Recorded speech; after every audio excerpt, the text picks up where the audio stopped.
There are some amazing things you want to get early in Assassin's Creed Shadows, like a black assassin hood that makes your kunai insanely OP, or things that increase the healing of your rations. Lots to go over, starting with all the weapons for Naue.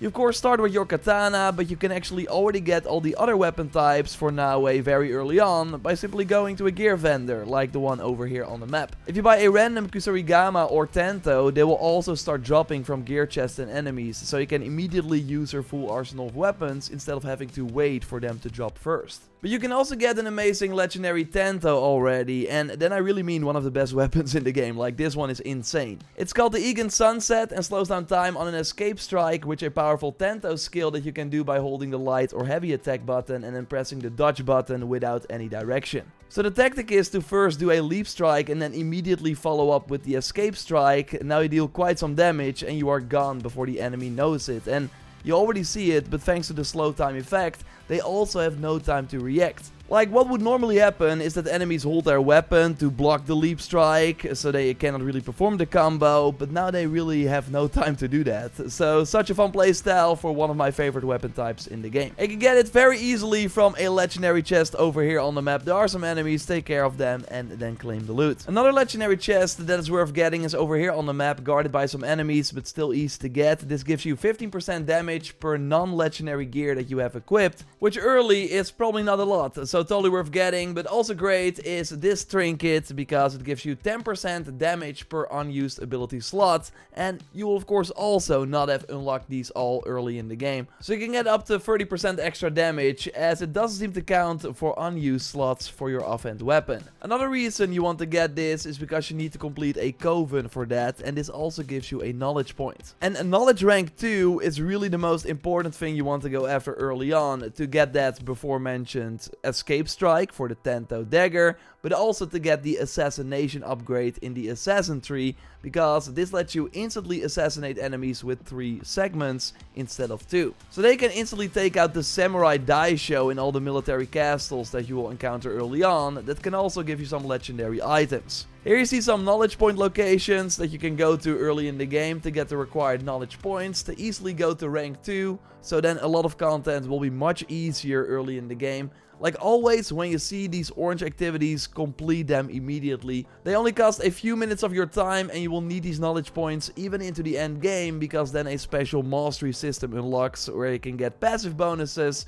and can even go up to knowledge rank 8. And with that assassination damage upgrade unlocked, you can also insta-kill the Ronins that you will encounter a lot on the road. You always want to take them out and loot them. They sometimes give great loot for your level, or a lot of money, like they're the best source for money in the game. At first they won't attack you, but later on they will, so being able to instantly assassinate them before the encounter starts is great.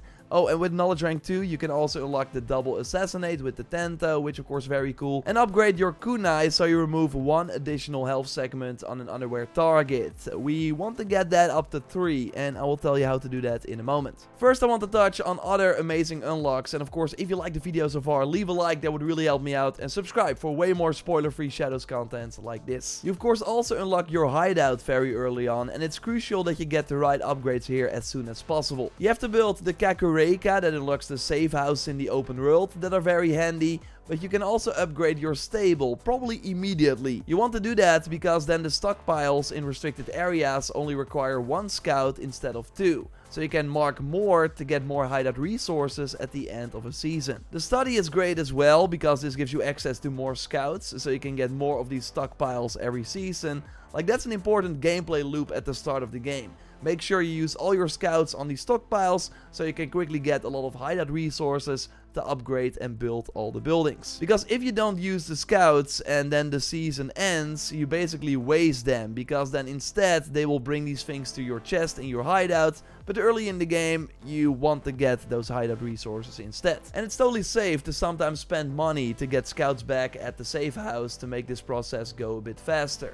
It also depends on if you play on the exploration or guided mode, because on the guided mode you won't need the scouts to look for quest objectives. So they can use them more for the stockpiles. I went more in depth on that if you are curious in our watch this before you play video, a link to that in the video description. So I mentioned the safe houses, and here you find these contracts that are the best source for hideout and crafting resources. They reset every season, so early in the game it's really smart to do them every season to quickly get all these materials. You, by the way, can do 3 contracts per season per region. So when you enter a new region, you have 3 extra contracts to speed up the process more. They also take like 10 to 15 minutes per region. So if you do them often, you can return to your hideout and upgrade all the buildings like the Kakurega, because at level 2 you will now see these opportunities when picking up the contracts. Totally every season pick these up as well, because these can contain locations for legendary chests, for example. Upgrading the Kakurega to level 3 will let you see more safe houses pop up in the open world, and they will also cost less to unlock, which is great. Upgrading the study is great as well for extra scouts, and when following the Tomiko mission you can actually get a blacksmith, and building that gives you access to the transmog feature. But there are also themed rooms that you want to keep an eye out for. 3 in particular are great to get early on.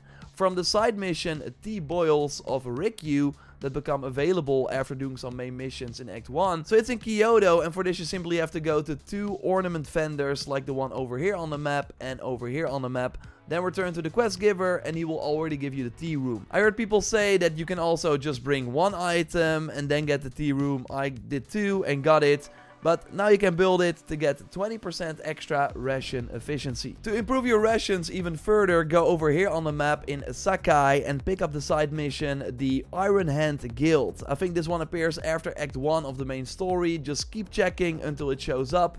But if you accept this and go after the special merchant target, so that's this one on the ring, you find it in Kyoto, take him out, and they will unlock another building that, after you build it in your hideout, gives you another 20% ration efficiency. Another building that you should not forget about is the Terra that you get after unlocking Yasuke, so just follow the main story. This gives you 10% extra XP, so build it immediately and then you will level up faster. I would argue that it's smart to just immediately get to this point before exploring more of the open world, because then you do not only have Yasuke but also get this XP boost throughout most of your play session, and that totally adds up. Real quick, another nice building is the gallery, and there's something interesting going on with this building at the time of this recording, because it seems like you can just endlessly build it without even buying it. And it's a quick way to get your hideout to rank 10. Just build a lot of these galleries and it will count towards your level. You of course will need a lot of resources and you need to keep them in your hideout as well. So you can do this until they fix it, but it will not give you the loadout feature that the building promises. For that you need to actually buy the building at an ornament shop. I found it over here on the map, and then when you build a gallery again you can switch between loadouts. Although again, you can also build more of them if you want. While going through the main story you meet Yaya, and after the initial meeting a side quest with her pops up. Totally do this because then you unlock her as an ally, and you have to make the right choices, but it's pretty self-explanatory. Also in the canon mode you will unlock her, and you will not get any allies through the main story, so you really have to go do their side missions in order for them to join you. They can also build the dojo in your hideout. There are of course more allies, but you will unlock them all later on in the game. I will talk about them soon. Now there's one other thing that is very nice to get early on, not only for the look as it's a cool black hood, but also because you can get an amazing perk on it. So go over here on the map to this hidden trail. Complete it with Naue, but before you open the chest, you actually want to save your game. Now open the chest and get the hood.